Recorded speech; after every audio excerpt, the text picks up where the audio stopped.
bismillahi raxmaani raxiim kulanti wanaagsan daawadayaal meel kastoo joogtaan halkan waa caalam media 24 barnaamijkeena waxaan kusoo qaadan doonaa xaaladda magaalada Gaza 122 maalmood kadib oo dagaalo ay dhex marayaan Israa'iil iyo Falastiin sida xaalku yahay dagaaladii ugu dambeeyay maanta dhacay guulaha ay gaareen kooxaha wax iska caabinta Falastiiniyiinta duqeymo kala duwan oo ka dhacay Lubnaan, Falastiin, Syria iyo Yemen ayaad barnaamijkeena daawadayaal ku maqli doontaan maleeshiyada Kurdiyiinta Syria SDF saraakiil ka tirsan oo ku geeriyooday duqeyn loo geystay saldhig Mareykanku u leeyahay Syria xubno ka tirsan kooxda al-amal ee Lubnaan oo ayagana Israa'iil ay duqeyn ku dishay qadar oo sheegtay inay kordhisay gargaarka ay gaarsiinayaan dadka Falastiiniyiinta halka ay marayaan wadaxaajoodkii laga dhex waday Xamaas iyo si lamid ah Israa'iilna waad maqli doontaan ee daawadayaal mar kale kusoo dhawaada Caalam Media 24 taad nagu cusubta YouTube-ka subscribe noo saar hadaa hore noola joogtana channelkii videoga noo share garee waxaan ku bilownay daawadayaal magaalada Gaza dagaalada ka soconaya u dhaxeeya ciidanka Israa'iil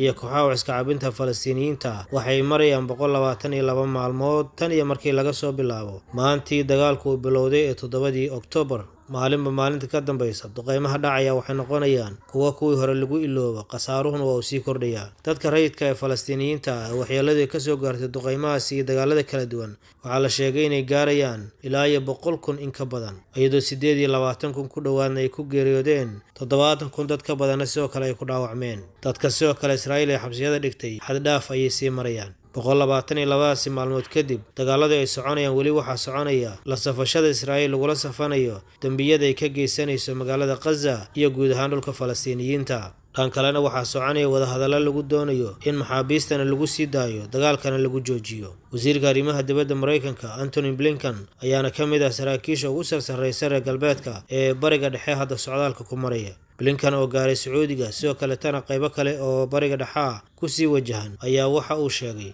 in socdaalkiisu ku wajahan yahay sida dagaalka lagu gabangabayn lahaa dadka maxaabiista ee la haystana guryahooda dib loogu soo celin lahaa dadka laga fakarayo in dib loo celinayo kaliya waa dadka Israa'iiliyiinta ee kuwa Falastiiniyiinta ee 10,000 gaaraya ee ku jira xabsiyada Israa'iil hadalkaba kuma jiraan Xamaas dhankeedu waxay weli ku adkaysanaysaa inta xabaddu ay socoto ciidamada Israa'iil ay ku sugayn magaalada Gaza inaanay suurtagal ahayn in xabad joojin aqbalaan maxaabiisna ay sii daayaan maalmihii ugu dambeeyay sidoo kale Israa'iil oo dhankeeda isqaqabsi uu ka jiray lana tilmaamayo mararka qaarkood in Netanyahu uu ogol yahay in heshiis uu saxeexo qaybo ka mid ah golihiisa wasiiradu ay diidan yihiin ayaa waxaa la sheegay in hadda xisbiga Likud ee asagu hogaamiyay Netanyahu laftoodaba uu hadal ka soo baxay kaasoo la xiriira inaanay marna aqbali doonin dalabka Xamaas ee la xiriiraan ciidanka Israa'iil ay isaga baxaan magaalada Gaza Netanyahu waxa uu sheegay in hadafkiisii saddexda qaybood ka koobnaa ee magaalada Gaza uu weeraray weli halkiisii uu yahay qodob koowaad waa in Xamaas la baabi'iyo oo Israa'iil aan mar dambe laga soo weerarin magaalada Gaza in maxaabiistii la soo celiyo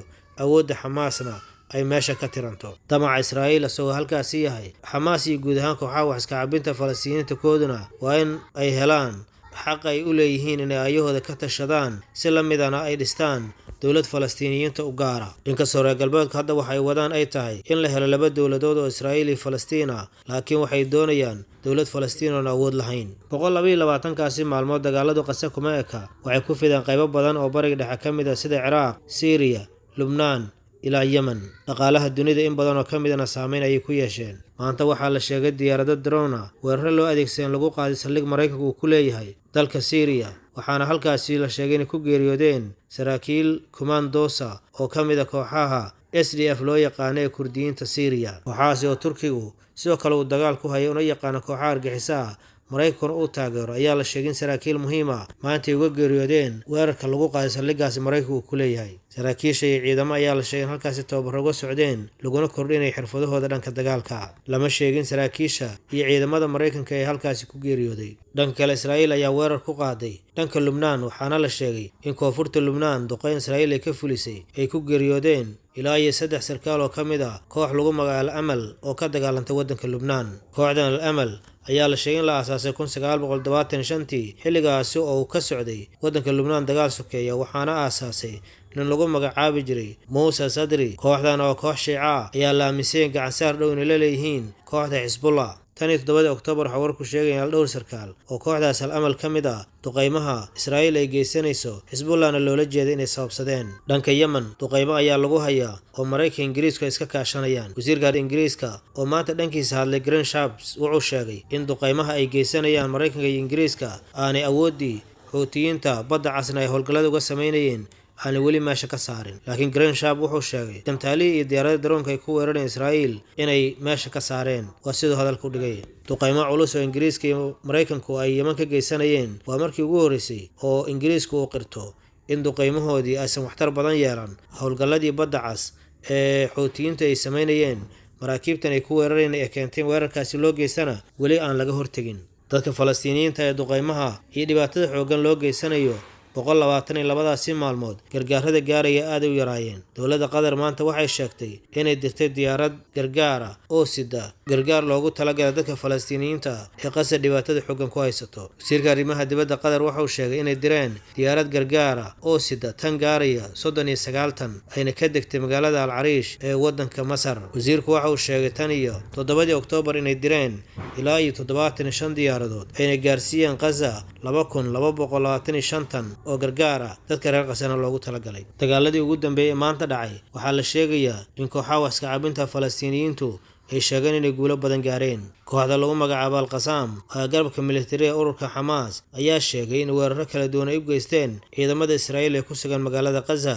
taangiyada Israa'iil iyo gaadiid kala dagaalkana ay la beegsadeen qoriga lagu magacaabo Al-Yaasiin 105 halkaas ay ku burburiyeen taangiyo iyo gaadiid kale oo Israa'iil ay lahayd. sidoo kale waxay sheegeen Al-Qassam inay burburiyeen guryo ay gabaad ka dhiganayeen ama ay ku sugnaayeen ciidamada Israa'iil. ururka Al-Qassam ayaa waxay adeegsadaan in miinooyin lagu xiro guryaha qaarkood ciidamada Israa'iil markay ku soo aruuraan halkaasi lagula burburiyo. dhowr meelood oo ku bartilmaameedsadeen gaadiidka Israa'iil koonfurta magaalada Gaza bartamaheeda iyo waqooyiga ayaa waxay sheegeen in khasaaro xooggan ay gaarsiiyeen ciidanka Israa'iil ee halkaasi ku sugan. 22 maalmood Israa'iil sidoo kale waxay eedeysay hay'adda qaramada midoobay u qaabsan qaxootiga Falastiiniyiinta iyo howlaha laga wado bariga dhexe ee dadka Falastiiniyiinta loogu gargaarayo ee magaceeda loo soo gaabiyo UNRWA. xogayaha guud ee qaramada midoobay Antonio Guterres ayaa maanta waxa uu sheegay in guddi madax bannaan uu u magacaabay eedda Israa'iil taasoo keentay reer galbeedku in badan oo ka mid ah ay dhaqaalihii ka goostaan. Faransiiska ayaa ugu dambeeyay oo joojiyay dhaqaalihii lagu bixinayay hay'addaasi taasoo Israa'iil ay ka mahad celisay. daawadayaal intaas ayana warbixinteennii koobnayd ee magaalada Gaza 122 maalmood kadib aan ku soo koobaynaa. intaan falaqaynta la mid kulmayna waxaan kaga tegaynaa sida ay nabadgelyo.